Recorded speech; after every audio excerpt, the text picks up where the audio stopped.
Coming up in the news, no increase in the national debt. Here, the nation's leader first presentation as Prime Minister on the supplementary budget.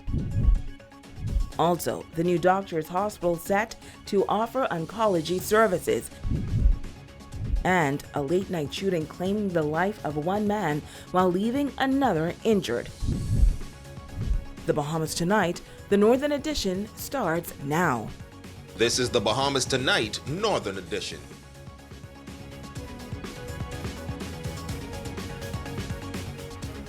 Good evening, Bahamas. I'm Shoshana Roll-Parkinson. As always, it is so great to have you with us.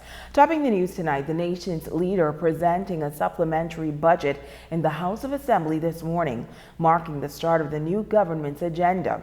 Prime Minister, the Honorable Philip Brave Davis, says the supplementary budget, with an effective date of October 1st, 2021, will bring the government's budget in line with a vision for progress and will not increase the national debt. Italia Hall reports.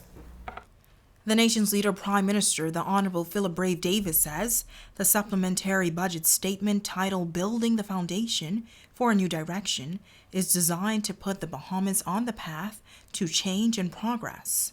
Prime Minister Davis addressing some of the challenges that he says the government met upon coming into office. Some of those challenges are the aftermath of Hurricane Irma, Hurricane Dorian, and the COVID-19 pandemic. The Prime Minister also noting some of the challenges that exist in various government agencies. He says despite billions of Bahamian dollars sitting in banks, the former administration opted to borrow approximately $2 billion in foreign currency loans over the recent fiscal year.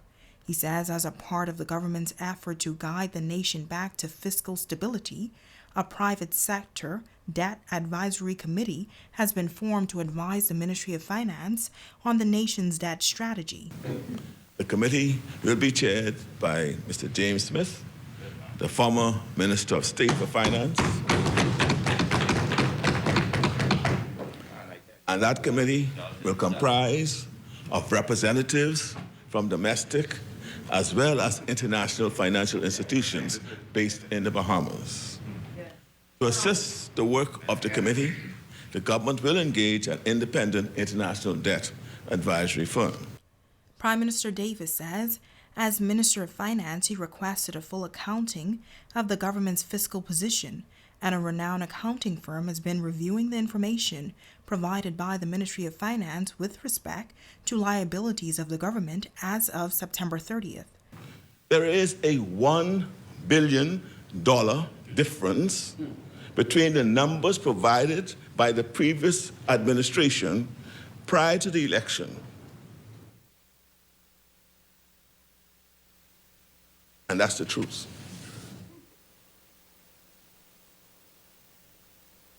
It is painfully clear that the pre-election report was an incomplete presentation of the government's contingent and real liabilities. He notes that more than 17,000 Bahamians are currently receiving COVID-19 unemployment benefit assistance administered by the National Insurance Board. Every person currently receiving $100 per week from the COVID Unemployment Assistance Program, we will provide to them a $500 lump sum payment this Christmas. And come December 1st, 2021, there will be an increase in public service pension payments. This group includes retired teachers, nurses, doctors, police officers, correction officers, and retired clerical and administrative staff. For the 742 persons receiving less than $500 per month in monthly pension, they will receive an increase of $100. For the 2,012 persons receiving more than $500 but less than $1,000 in monthly pension, they will receive a monthly increase of $75. And for the 4,432 persons receiving a monthly pension of greater than $1,000, they will receive a monthly adjustment of $50. Prime Minister Davis says increments which are paid to rank and file public officers will be reinstated this fiscal year. The payment date is set for January 2022. Now turning to value-added tax, the Prime Minister says it has been proposed that VAT is decreased from 12% to 10%. I'm very pleased to announce we are moving forward with this reduction in the VAT rate. I believe it will help Bahamians and help our economy. And the reduction is being managed in a way that is fiscally responsible. He says the government is committed to increasing direct cash transfers to families who need support with the reintroduction of the RISE program. The nation's leader stating that the budget statement sets the foundation for a new era in the country's development, adding that all Bahamians share a strong desire to finally exit this time of crisis and begin shaping a better future. Italia Hall, ZNS Network News. In other news, a major investment on the island of Grand Bahama will not only provide employment, but also an alternative to healthcare treatment on the island. Tonight, the Minister for Grand Bahama, the Honorable Ginger Moxie, says the Doctors Hospital project will also offer an important service for cancer patients. 22. It will be located on the Mall Drive and is expected to employ around 150 Grand Bahamians. This is huge. We're talking specialized services, and they're also going to be training. And so it is such a great opportunity for the people of Grand Bahama Island. But the hospital will also have a hub in the 8 Mile Rock community, housed at what was once a very valuable clinic that many turned to, led by Dr. Malik Kavala. This location is expected to be open by early next year. This branch will feature an oncology center. This means many persons who have been stricken with cancer will no longer have to travel for treatment. You heard a lot of it really being that we do not have the skill in country, not just in order to be able to have oncology centers here, oncology centers there, and Nassau, the capital. And so what I found was that when I heard of Doctors Hospital, or when I asked about Doctors Hospital and will you have an oncology center, and the answer was yes, that was huge. The Minister for Grand Bahama says this will be a significant benefit to the medical workforce and, by extension, the island of Grand Bahama. What they are committed to doing is to training. They're committed to, of course, having the resources that are required to run a full oncology center, and that is so huge for the entire Grand Bahama community, where the breast cancer rate, I believe, has been really high. And we have so many people that take the journey every month or so in order to get treatment. COVID-19 numbers continuing to trend downward in the country. In the latest health dashboard, some 27 cases were reported, 9 cases in New Providence, 2 in Grand Bahama, 2 in Abaco, 3 cases in Andros, 3 cases in Cat Island, 3 in Acklands, and 5 in Crooked Island. Of the newly confirmed cases, 11 are male and 16 are female. There are 86 hospitalizations across the country. 10 are in Grand Bahama. 3 persons are also in the intensive care unit. 57 recoveries were reported. Now, the Ministry of Health and Wellness reporting 1 new COVID-19 related death, a 63-year-old male of New Providence on October 5th. The death toll now stands at 643. Switching gears now, the Balearic Caribbean continues to provide a service to the island of Grand Bahama and Bimini. Despite the country's economic challenges, the company remains a vital transportation link by sea. Tonight, the executive director of Balearic is sharing the current state of the company's operation and plans for the upcoming holiday season. Our Italia Hall reports. Executive Director of Balearic Caribbean Mario Otero says, since resuming passenger service to the islands of Grand Bahama and Bimini earlier this year, business has been somewhat slow.